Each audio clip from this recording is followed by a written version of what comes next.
Maharashtra bulletin, आपला महाराष्ट्र, आपली बातमी। पैशांच्या हव्यासापोटी माणसांमधील माणुसकी कशी संपली आहे याचं विदारक चित्र नाशिकमध्ये पाहायला मिळाले। त्र्यंबकेश्वरच्या आदिवासी भागातील एका अवघ्या 16 वर्षांच्या अल्पवयीन मुलीचा तब्बल 2 लाख रुपयांना सौदा करण्यात आल्याचा धक्कादायक प्रकार उघडकीस आलाय। लग्न लावून देण्याचं खोटं आमिष दाखवायचं, मुलीला पळवून न्यायचं आणि नंतर लाखो रुपयांना तिची विक्री करायची असा धंदा करणाऱ्या एका आंतरजिल्हा टोळीच्या मुसक्या आवळण्यात नाशिक ग्रामीण पोलिसांना यश आलंय। पोलिसांच्या ऑपरेशन शोध या धडक मोहिमेअंतर्गत हर्सुल पोलिसांनी कारवाई करत मानवी तस्करीच्या रॅकेटमधील 10 आरोपींना जेरबंद केलंय। त्र्यंबकेश्वर तालुक्यातील हर्सुल पोलीस ठाण्याच्या हद्दीतून 16 वर्षांची अल्पवयीन मुलगी बेपत्ता झाली होती। मुलीच्या वडिलांनी पोलीस ठाण्यात तक्रार दाखल केली। त्यानुसार नाशिक ग्रामीणचे पोलीस अधीक्षक डॉक्टर DS स्वामी यांच्या मार्गदर्शनाखाली पोलिसांनी गुप्त माहिती आणि तांत्रिक तपास केला। तपासावेळी मुलीला फूस लावून पळवून देण्यात आले होते आणि तब्बल 2 लाख रुपयांना तिची विक्री करण्यात आली।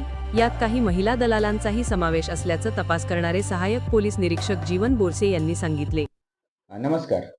नाशिक जिल्हा ग्रामीण पोलीस दलामार्फत अल्पवयीन मुलं जे हरवलेले आहेत त्यांच्या शोधासाठी आणि त्यांच्या नातेवाईकांच्या चेहऱ्यावर हास्य फुलवण्यासाठी ऑपरेशन शोध ही मोहीम राबवण्यात आलेली होती। या मोहिमेच्या अंतर्गत हर्सुल पोलीस स्टेशन एक अल्पवयीन मुलगी अचानक बेपत्ता झाल्याबाबत तक्रार प्राप्त झालेली होती। या संदर्भात आम्ही तपास केला असता याच्यातून एक आंतरजिल्हा मुलींची विक्री करणारी टोळी आम्ही उघडकीस आणलेली आहे। सदरबाबत अधिकची माहिती अशी की ही मुलगी जी गेली होती तिचा आम्ही शोध घेतला असता संगमनेर तालुक्यात मिळून आलेली आहे। तिच्याकडे आम्ही बाकी तपास केला असता आमच्या अशा लक्षात आले तर सदर मुलीला कपडे आणि मोबाईलचा आमिष दाखवून आणि लग्नाचा आमिष दाखवून तिची विक्री 2 लाखामध्ये संगमनेर तालुक्यात करण्यात आली होती। सदरबाबत आम्ही अधिक तपास केला असता गंगा म्हाळुंगी येथील 3 ते 4 आरोपी आहेत आणि इतर संगमनेर तालुक्यातील आरोपी आहेत।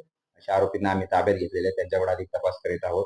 त्यांनी सदर मुलीची विक्री कशी, कुठे, कोणाला केली याबाबत अजून लिंक आहेत का, अजून मुलींची अशी विक्री करण्यात आली आहे का याबाबत तपास करीत आहोत। सदर कामगिरी ही माननीय पोलीस अधीक्षक डॉक्टर स्वामी नाशिक ग्रामीण, तसेच माननीय अपर पोलीस अधीक्षक माननीय विमला मॅडम, तसेच SDPO पेठ माननीय वासुदेव देसले सर यांच्या मार्गदर्शनाखाली सदरचा तपास मी स्वतः API Borse Harsul police station या गुन्ह्याचा तपास मी करीत आहे। धन्यवाद।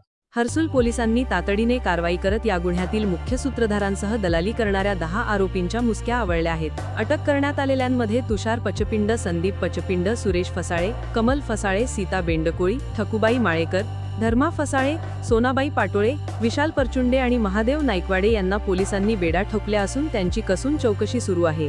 अल्पवयीन मुलींच्या विक्रीचं रॅकेट किती खोलवर पसरले, या टोळीने आणखी किती मुलींचे आयुष्य उद्ध्वस्त केले आहे याचा शोध हर्सुल पोलीस घेत आहेत। नाशिक ग्रामीण पोलिसांच्या या कामगिरीमुळे या टोळीचा पर्दाफाश झाला असला तरी या घटनेने नाशिक जिल्हा सुन्न झाला आहे।